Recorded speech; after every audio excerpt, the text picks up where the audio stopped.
নমস্কাৰ বন্ধু বান্ধৱীসকল, কি খবৰ? আজি মই আপোনালোকৰ মাজলৈ আকৌ এটা নতুন ভিডিঅ' লৈ আহিছোঁ। গতিকে অকণো স্কিপ নকৰাকৈ চাই থাকক। আজি মই আপোনালোকক দেখুৱাম হোৱাটছআপ ষ্টিকাৰ কেনেকৈ বনোৱা হয় আৰু আপোনালোকেও এনেদৰে নিজৰ ইচ্ছামতে ফটো লৈ ষ্টিকাৰ বনাব পাৰিব। ভিডিঅ'টো আৰম্ভ কৰোঁ, আপোনালোকে চাই থাকক। এই ভিডিঅ'টোত মই 3টা এপছ ব্যৱহাৰ কৰিম। গোটেইকেইটা এপছৰ লিংক মই ডেছক্ৰিপশ্যনত দি দিম, আপোনালোকে পাই যাব। প্ৰথমে আপোনালোকে পিকাৰ্ড এপছটো অপেন কৰি ল'ব। তাৰপিছত প্লাছ আইকনটোত ক্লিক কৰিব আৰু তলৰ ফালে স্ক্ৰল ডাউন কৰিব। ইয়াতে কালাৰ বেকগ্ৰাউণ্ড দিয়া আছে বহুতো। ইয়াৰ ভিতৰত গ্ৰীণ কালাৰটোৱে চিলেক্ট কৰি ল'লোঁ। আপোনালোকে ল'ব পাৰিব যিকোনো এটা। তাৰপিছত তলৰ ফালে আপোনালোকে বহুতো আইকন দেখা পাব। ইয়াৰ ভিতৰত আপোনালোকে তলত এড ফটোছত ক্লিক কৰি ল'ব আৰু গেলাৰীত গৈ আপোনালোকে যিকোনো ফটো এটা চিলেক্ট কৰি ল'ব পাৰিব নিজৰ মতে। মই এইটোৱে চিলেক্ট কৰি ল'লোঁ। ফটোটো এনেকৈ ভালদৰে মিলাই ল'ব। যিহেতু আমি হোৱাটছআপৰ ষ্টিকাৰ বনাব লাগে, তাৰ কাৰণে আমি টেক্সট কিছু লিখিব লাগে, মানে কি খবৰ, কি কৰিছে, এনেকুৱা ধৰণৰ কিছু লিখিব লাগে। তাৰ কাৰণে আমি টেক্সটত যাব লাগিব। এতিয়া টেক্সটত গৈ মই যিকোনো এটা টাইপ কৰি ল'ম। আপোনালোকেও নিজৰ ইচ্ছামতে টাইপ কৰি ল'ব পাৰিব যিকোনো।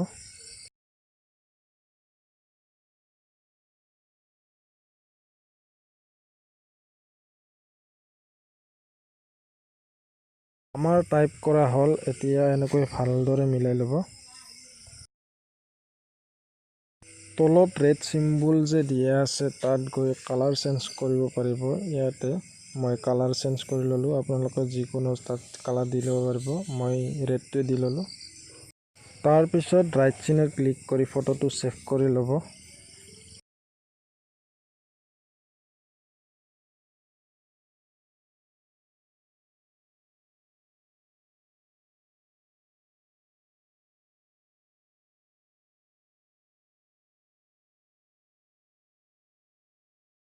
এতিয়া আমাৰ ফটোটো গেলাৰীত ছেভ হৈ গ'ল। নেক্সট আমি আকৌ এটা এপছ ব্যৱহাৰ কৰিম বেকগ্ৰাউণ্ড ইৰেজাৰ কৰাৰ কাৰণে। এতিয়া এপছটোত ক্লিক কৰি লোড এ ফটোত গৈ গেলাৰীত যাব পাৰিব। তাৰ পৰা আগৰ ফটোটো লৈ ল'ব।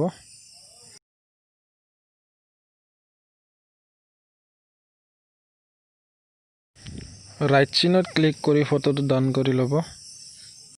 তাৰপিছত আমি তলত 3টা অপশ্যন পাওঁ। এটা হ'ল অটো, এটা হ'ল মেজিক আৰু এটা মেনুৱেল আৰু লগত ৰিপেয়াৰ। এই অপশ্যনকেইটাই কি কাম কৰিব মই অলপ দেখাই দিছোঁ। অটোটো ডাইৰেক্ট ধৰি এৰি দিলেই বেকগ্ৰাউণ্ডটো ইৰেজাৰ হৈ যাব আৰু মেজিকটো ডাইৰেক্ট ছাইডৰখিনি ইৰেজাৰ হৈ যাব।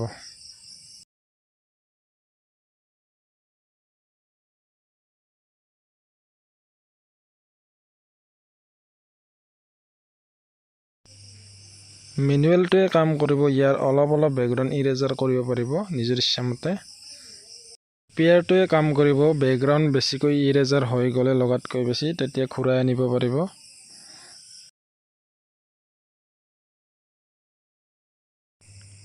এতিয়া মই তৎক্ষণাত বেকগ্ৰাউণ্ডটো ইৰেজাৰ কৰি লওঁ। আপোনালোকে চাই থাকক।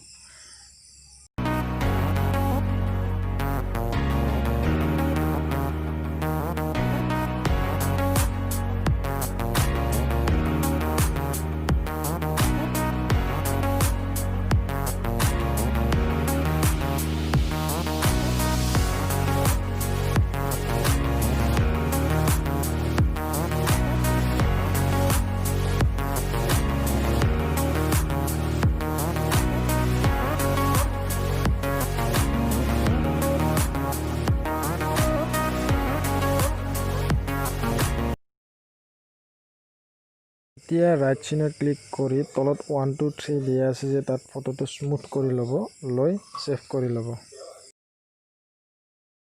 আমাৰ ষ্টিকাৰ হৈ গ'ল। এতিয়া আমি হোৱাটছআপত নিবৰ বাবে আকৌ এটা এপছ ব্যৱহাৰ কৰিম। এই এপছটোৰ নাম হ'ল পাৰ্চনেল ষ্টিকাৰ। মই আগতে ঠিক একেদৰে 3টা ফটোৰ বেকগ্ৰাউণ্ড ইৰেজাৰ কৰি লৈছোঁ, কাৰণ ইয়াত 3টা ফটোৰ বেকগ্ৰাউণ্ড ইৰেজাৰ লাগিব, নহ'লে হোৱাটছআপলৈ এড নহ'ব। এতিয়া আমাৰ ষ্টিকাৰ হোৱাটছআপলৈ এড হৈ গ'ল।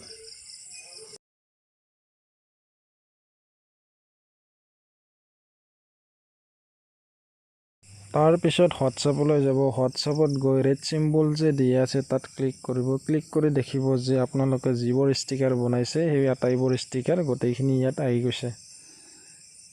এয়া আমাৰ ষ্টিকাৰ। এতিয়া মই চেণ্ড কৰি দেখাই দিছোঁ। ধন্যবাদ বন্ধু বান্ধৱীসকল। ভিডিঅ'টো ভাল লাগিলে লাইক কমেণ্ট আৰু শ্বেয়াৰ কৰিব, লগতে ছাবস্ক্ৰাইব কৰিব।